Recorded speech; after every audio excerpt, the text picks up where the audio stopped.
오늘은 믿음의 고난이 주는 유익이라는 제목으로 말씀을 전하도록 하겠습니다.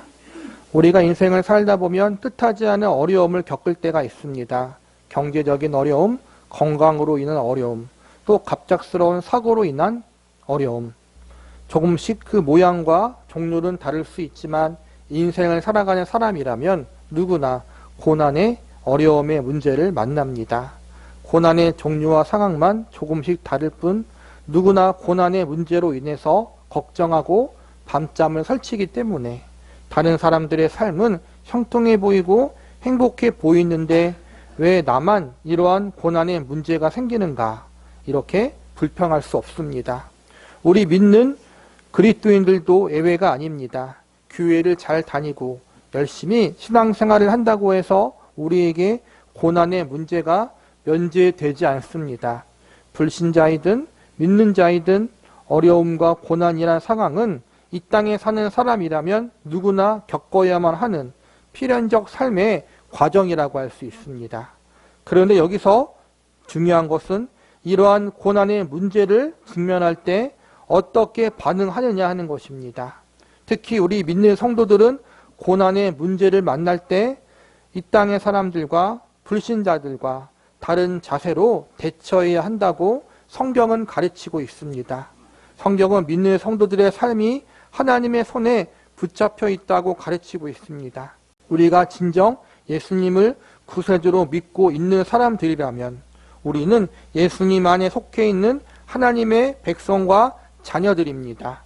그리고 성경은 하나님께서 친히 그분의 백성과 자녀들을 아무렇게나 방치하는 분이 아님을 우리에게 알려주고 있습니다. 하나님은 우리의 안고 일어섬도 아시고 우리의 머리카락까지 다 세신 바 되시고 하나님 백성과 자녀들의 삶을 주관하고 섭리하고 계신다고 성경은 증언하고 있습니다. 그러므로 믿는 성도들이 경험하는 고난과 어려움의 문제 역시 하나님께서 다 알고 계시고 하나님의 주권과 섭리 안에 있다는 사실을 우리는 믿을 수 있어야 합니다. 결국 이 고난과 어려움의 문제가 우리에게 헛되게 낭비되지 않도록 고난의 시간들이 우리에게 유익이 되도록 하나님이 역사하신다는 사실을 믿을 수 있어야 합니다. 우리가 겪는 고난까지 합력하여 선이 되도록 역사하시는 분이 우리가 믿는 하나님이심을 우리가 안다면 우리는 어려움과 고난이란 환경 속에서 낙심하지 않고 소망을 가질 수 있습니다. 베드로전서가 기록될 당시 초대교회 성도들은 극심한 고난을 당하고 있었습니다.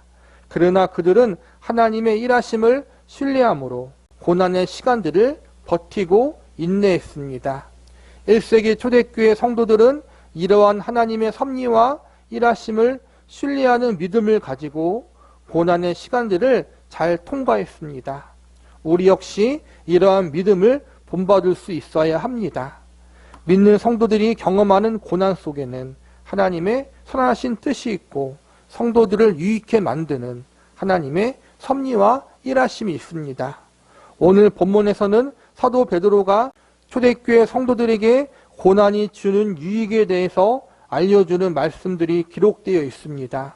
우리는 오늘 본문의 말씀을 통해서 초대교회 성도들은 물론 시대를 초월하여 고난이 믿는 성도들에게 주는 유익은 무엇인지 알아보는 시간을 가져보도록 하겠습니다. 첫 번째, 고난이 주는 유익은 성도를 금보다 더 귀한 믿음의 사람으로 만들어줍니다.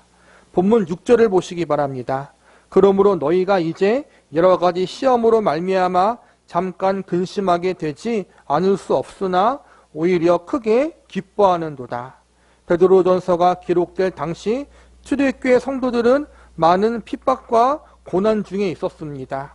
밖으로는 로마 제국과 유대인들이 그리스도인들을 핍박했고 안으로는 여러 이단 세력들이 득세하여 교회와 성도를 흔들어 놓았습니다.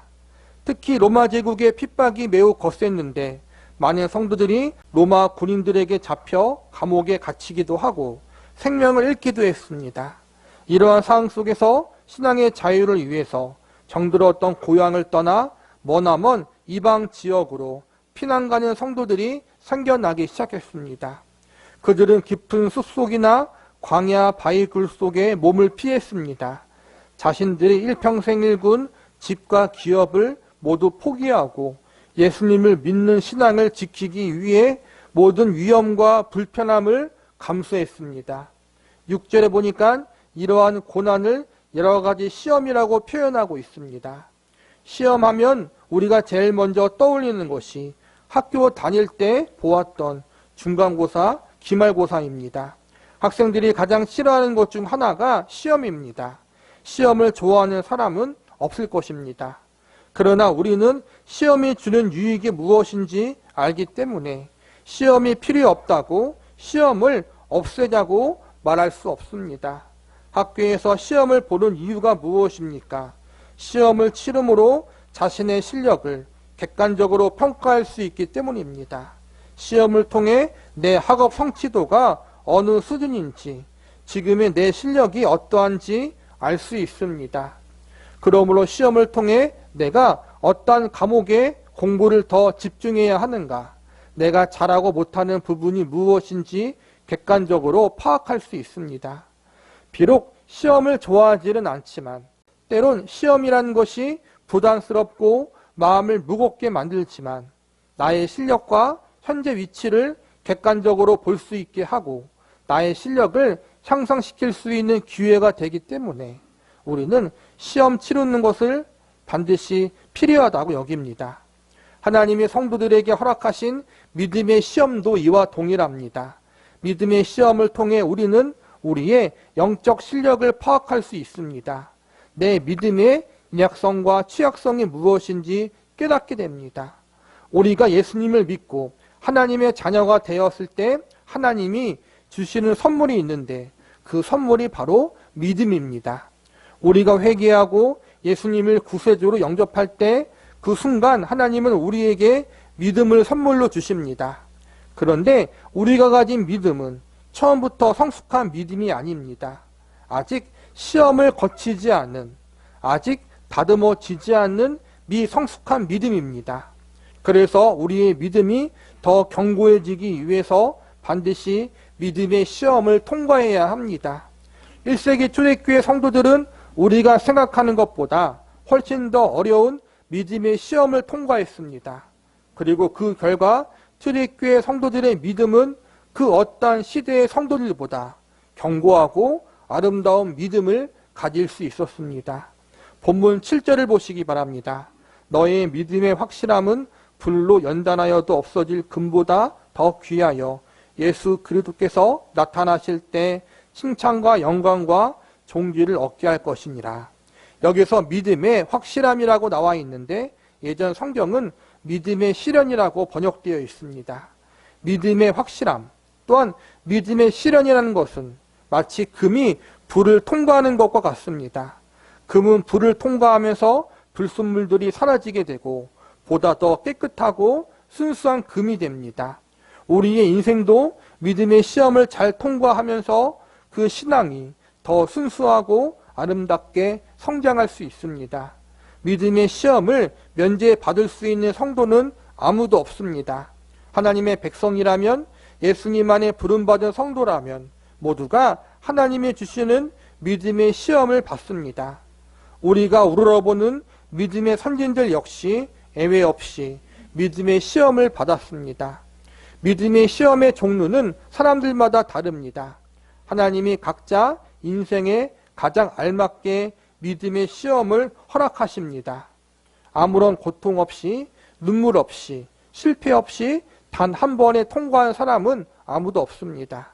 모두 하나님이 주신 믿음의 시험 앞에 근심하고 아파하고 깊은 한숨과 눈물을 흘렸습니다. 때로는 여러 번 넘어지고 실패하는 고통도 겪습니다. 여러 시행착오도 겪습니다. 믿음의 시험을 겪을 때 처음에는 믿음이 없는 것처럼 당황해하다가 조금씩 나아지고 성숙해져서 나중에는 하나님 보시기에 합당한 믿음의 사람, 믿음의 영웅들로 우뚝 세워졌습니다. 이처럼 믿음의 시험은 아프고 고통스러운 것입니다. 그렇기 때문에 아무도 이 시험을 즐길 수는 없습니다. 그러나 이 시험을 통과하고 나서 내가 하나님이 기뻐하시는 사람이 된다고 확신할 수 있다면 소망을 가질 수 있고 이 시험을 인내하고 견딜 수 있을 것입니다.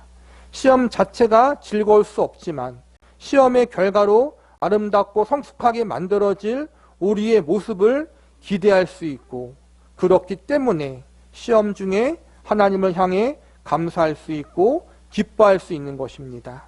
나에게 오는 시험들, 이것은 결국 나를 하나님 보시기에 보다 더 합당한 존재로 만들기 위한 하나님의 만지심의 시간이라는 것을 믿으시기 바랍니다.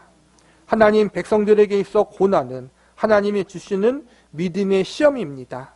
그리고 이 믿음의 시험을 잘 통과하게 되면 우리는 금보다 더 귀한 아름다운 성숙한 믿음을 소유한 사람들이 될 수 있을 것입니다. 저와 여러분의 믿음이 모두 금보다 더 귀하고 아름다운 믿음의 소유자가 될 수 있기를 기도합니다. 두 번째로, 고난이 주는 유익은 성도를 칭찬과 영광과 존귀를 얻을 수 있는 믿음의 사람으로 만들어줍니다.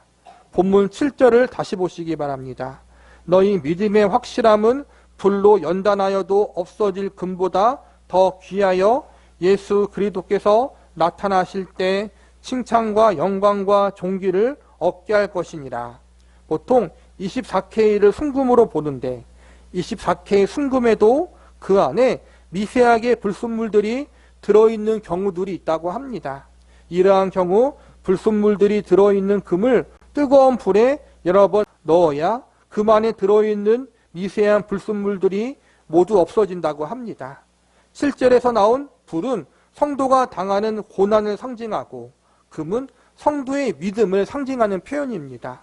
즉, 질 좋은 순수한 금을 얻기 위해서는 필연적으로 금을 불에 넣는 작업이 반드시 필요하다는 것입니다.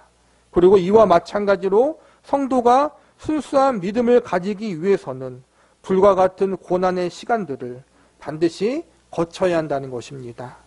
초대교회 성도들에게 있어 불과 같은 고난은 로마 제국의 핍박이었다고 할 수 있습니다.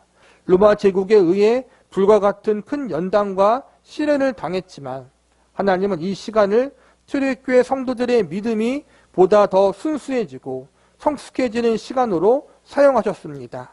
그래서 초대교회 성도들의 믿음은 오고 가는 모든 시대 속의 그리스도인들에게 가장 모범이 되는 아름다운 믿음의 대상이 될 수 있었습니다. 극심한 고난을 당한 초대교회 성도들이었지만 그만큼 순수하고 견고한 믿음을 가진 성도들이 되어 모든 시대 속 그리스도인들에게 존경받는 교회와 성도가 된 것입니다. 오늘날을 살아가고 있는 우리들도 마찬가지입니다. 성도가 가진 믿음은 모두 금과 같이 귀하고 아름다운 것입니다. 그런데 그 믿음이 더 순수하고 더 아름다운 믿음으로 변화되기 위해서 하나님은 성도들 인생 가운데 고난이라는 불을 허락하실 때가 있습니다.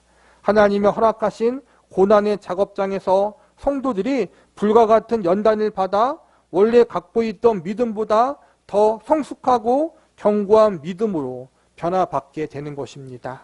그래서 고난이 성도들에게 주는 가장 첫 번째 유익은 위에서 언급했듯이 성도의 믿음이 성숙한 믿음, 금보다 더 귀한 믿음으로 성장하게 되는 것입니다.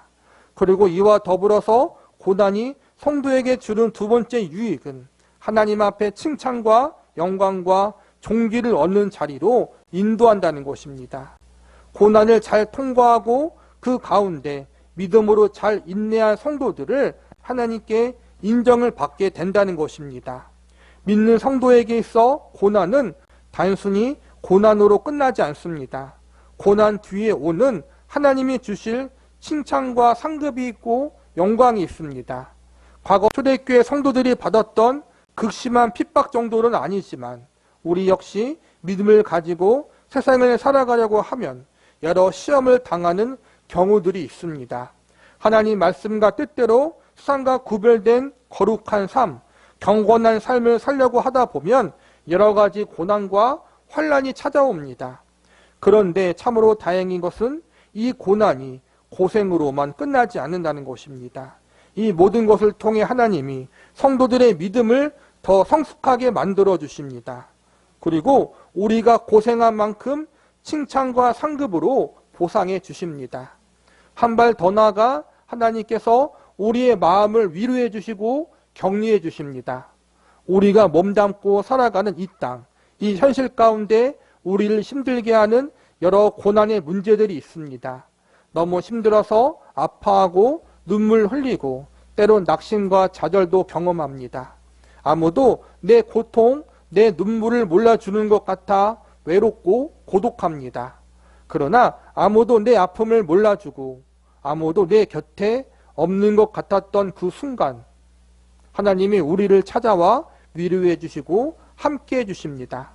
이 땅에서도 나의 고생과 어려움을 알아주는 친구가 있다면 큰 위로와 격려가 됩니다. 그런데 우리는 사람이 아니라 창조주 하나님이 우리의 모든 아픔과 한숨과 고통을 다 알고 계시고 우리와 그 가운데 함께하고 있다고 말씀하십니다. 창조주 하나님이 우리와 함께하고 우리의 마음을 가장 잘 알고 계시다니 얼마나 큰 위로고 격려가 됩니까? 하나님은 고난 중에 있는 우리를 위로해 주시고 끝까지 인내할 수 있도록 우리를 붙잡아 주십니다. 그래서 성도의 고난은 고난으로 끝나지 않습니다. 우리의 고생이 헛되게 낭비되지 않도록 하나님이 함께하사 모든 것이 합력하여 선이 되도록 일하고 계십니다.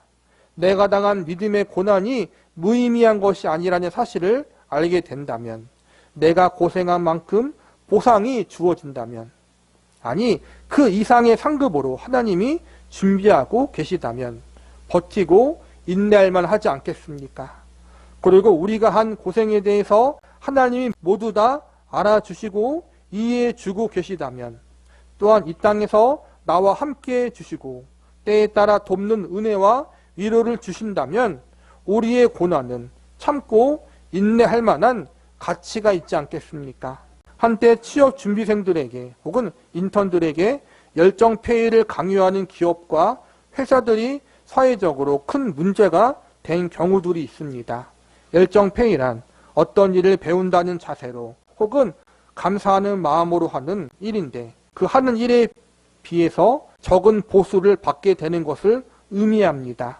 상대적으로 강자, 갑의 위치에 있는 사람이 상대적인 약자에 있는 사람, 을의 위치에 있는 사람들에게 열정 폐해를 요구하는 것은 분명히 잘못된 것입니다. 우리가 믿는 하나님은 우리에게 이러한 강압적인 열정 폐해를 요구하시는 분이 아니십니다. 하나님은 우리가 행한 모든 일에 대한 상급을 준비하시되 작은 어린아이에게 냉수 한 그릇을 대접해 주는 것까지 기억하시고 상을 주시는 세심한 분이십니다.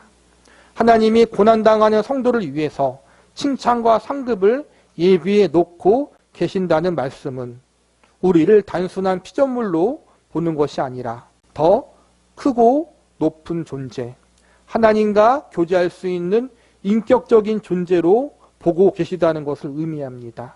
즉 하나님 보시기에 저와 여러분이란 존재가 단순히 창조주와 피조물, 수직적인 위치에 있는 존재로만 보는 것이 아니라 하나님과 인격적인 교제를 누리며 서로 함께 교제할 수 있는 존귀한 존재로 우리를 대해주고 계시다는 것입니다. 얼마나 존귀한 존재로 보고 계시느냐 하면 우리를 위해서 하나님의 독생자 외아들 예수 그리스도의 생명을 십자가에 내어 주시기까지 존귀하게 여겨주고 계십니다. 로마서 8장 32절에 보면 다음과 같이 선언합니다. 자기 아들을 아끼지 아니하고 우리 모든 사람을 위하여 내주시니가 어찌 그 아들과 함께 모든 것을 우리에게 주시지 아니하겠느냐. 하나님이 이처럼 저와 여러분을 존귀하게 여겨주고 계십니다. 우리가 예수님을 믿는 믿음을 지키기 위해서 하나님의 백성과 자녀로서 합당하게 살기 위해 이 땅에서 불같은 연단과 고난을 감내하는 이유는 우리가 바보이거나 광신자들이기 때문이 아닙니다. 우리는 고난을 즐기는 이상한 사람들이 아닙니다. 고난을 견디는 일은 너무 힘들고 고통스러운 일입니다. 그럼에도 불구하고 성도들이 이 땅에서 믿음으로 사는 것이 하나님이 기뻐하시는 뜻이기 때문에 우리가 세상과 거룩히 구별되는 삶을 사는 것이 예수님의 생명으로 구원받은 자들의 마땅한 모습이기 때문에 우리는 기꺼이 고난을 감내하는 것입니다. 내가 믿는 하나님은 나를 구원하기 위해서 그분의 하나밖에 없는 독생자 외아들을 이 땅에 보내주신 분이십니다. 내가 영접한 예수님은 나를 하나님의 자녀와 백성으로 삼아주기 위해 천국의 기업을 물려주기 위해서 자신의 생명을 십자가에서 아낌없이 내어주신 분이십니다. 전지전능한 창조주 하나님과 만왕의 왕이신 예수님이 나를 이처럼 사랑해 주시고 계시기 때문에 우리는 그분을 믿고 따르는 것입니다. 기꺼이 그분을 믿는 믿음을 지키기 위해서 고난의 길을 감내하는 것입니다. 성도들이 걸어가야 하는 믿음의 여정은 쉬운 길이 아닙니다. 시련의 길이고 불같은 연단의 길입니다. 그러나 그 길 가운데 하나님이 함께해 주시고 우리를 더욱 아름다운 하나님의 사람으로 만들어가는 일을 행하고 계십니다. 그리고 이 길 끝에 하나님이 우리를 위해 예비해 놓으신 하늘의 상급과 영광과 칭찬이 기다리고 있습니다. 나를 위해 이 모든 역사를 실행하시고 준비해 놓으신 하나님과 예수님, 그분을 우리가 신뢰하면서 우리에게 주어진 이 믿음의 여정을 끝까지 인내함으로 잘 걸어갈 수 있기를 기도합니다.